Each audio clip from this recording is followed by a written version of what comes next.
একদিকে মেদিনীপুরের ছবিটাও আপনাদের সামনে তুলে ধরছিলাম, যেখানে পুলিশ বাধা দিচ্ছে। কি কারণে বাধা দিচ্ছে? ট্রেনে উঠতে বাধা দিচ্ছে আশা কর্মীদেরকে, তাদেরকে কলকাতায় আসতে বাধা দেওয়া হচ্ছে। মেদিনীপুরে যখন এই পরিস্থিতি তৈরি হয়, রেল লাইনের ওপরে শুয়ে বিক্ষোভ দেখায় আশা কর্মীরা। এই মুহূর্তে সেই ছবি দেখুন, রিপাবলিক বাংলাতে একেবারে ফার্স্ট অন। স্বাস্থ্য ভবনে যোগ দিতে যাওয়ার আগেই ধরপাকড় চলছে। মেদিনীপুর স্টেশন থেকে আটক করা হয় আশা কর্মীদের। প্রতিবাদে রেল লাইনের ওপরে শুয়ে পড়েছেন দেখুন আশা কর্মীরা। নির্ধারিত যে পোশাক ইউনিফর্ম, সেই ইউনিফর্ম পরেই তারা কলকাতার উদ্দেশ্যে রওনা দিচ্ছিলেন। ঠিক তখনই মেদিনীপুর স্টেশনে তাদেরকে আটক করা হয়।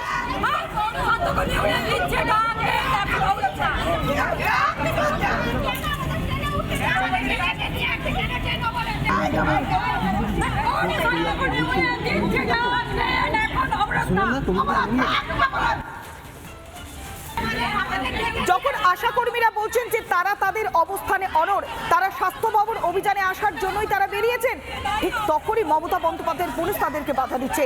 রাজ্যের পুলিশ মন্ত্রী মমতা বন্দ্যোপাধ্যায়ের পুলিশ প্রশাসনের ভূমিকা নিয়ে তারা প্রশ্ন তুলে দিয়েছে।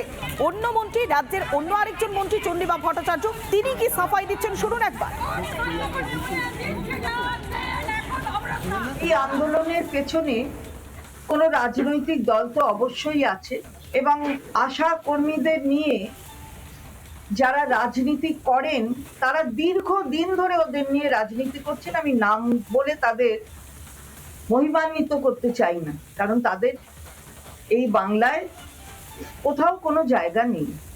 কিন্তু দুঃখ এটাই যে তারা মহিলাদের এবং বিশেষ করে আশা কর্মীদের নিয়ে তাদের এক্সপ্লয়েট করবার একটা রাস্তা তৈরি করেন এবং তাদের রাজনৈতিক স্বার্থ চরিতার্থ করবার জন্য করেন। শুনলেন তো চন্দ্রিমা ভট্টাচার্য, তিনি কি বলছেন? তিনি বলছেন নাকি রাজনীতি করা হচ্ছে। আশা কর্মীরা যে বিক্ষোভ দেখানোর জন্য কলকাতায় জমায়েত করতে চাইছেন, স্বাস্থ্য ভবন অভিযান করতে চাইছেন, তাদের পেছনে নাকি একটি রাজনৈতিক দলের মদত রয়েছে, তারা উস্কাচ্ছে। সেই কারণে আশা কর্মীরা কলকাতায় আসছেন। কিন্তু প্রশ্ন এই জায়গায়, গণতান্ত্রিক দেশে, এই রাজ্যে তাহলে কি প্রতিবাদ করা যাবে না? ন্যায্য আদায় করবার জন্য পথে নামা যাবে না? তারই এই পরিণতি হবে। মেদিনীপুর স্টেশনের ছবিটা দেখুন, আশা কর্মীরা তারা লাইনে নেমে বিক্ষোভ দেখাচ্ছেন, রেল লাইনের উপরে তারা শুয়ে বিক্ষোভ দেখাচ্ছেন। তাদের একটাই দাবি, তাদের যে বেতন, তাদের যে ভাতা, সেই ভাতা বৃদ্ধি করতে হবে, বকেয়া বেতন মেটাতে হবে, নির্ধারিত দিনে ছুটি দিতে হবে, স্থায়ীকরণ করতে হবে। মোট 5 দফা দাবি তাদের, একেবারে স্পষ্ট 5 দফা দাবিতে তাদের স্বাস্থ্য ভবন অভিযান। দুটো ছবি পাশাপাশি দেখুন কিভাবে লৌহ প্রাচীর দেওয়া হচ্ছে। স্বাস্থ্য ভবন অভিযান যখন রোববার জন্য এই পরিকল্পনা করা হচ্ছে, বিভিন্ন জায়গাতে আশা কর্মীদেরকে আটকানো হচ্ছে। কিন্তু কেন? তারা তো তাদের ন্যায্য আদায় করবার জন্য স্বাস্থ্য ভবন অভিযানের ডাক দিয়েছে।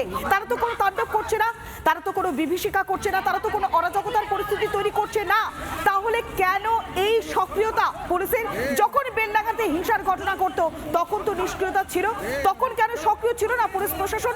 আশা কর্মীদেরকে রুখবার জন্য এতটাই তৎপর হয়েছে পুলিশ প্রশাসন। দেখুন আমাদের প্রতিনিধি। নানা ধরনের কন্টেন্ট দেখার জন্য লাইক করুন, শেয়ার করুন আমাদের ফেসবুক পেজ, সাবস্ক্রাইব করুন আমাদের ইউটিউব চ্যানেল। পাশাপাশি অন্যান্য ব্রেকিং নিউজের জন্য অবশ্যই চোখ রাখুন রিপাবলিক বাংলায়।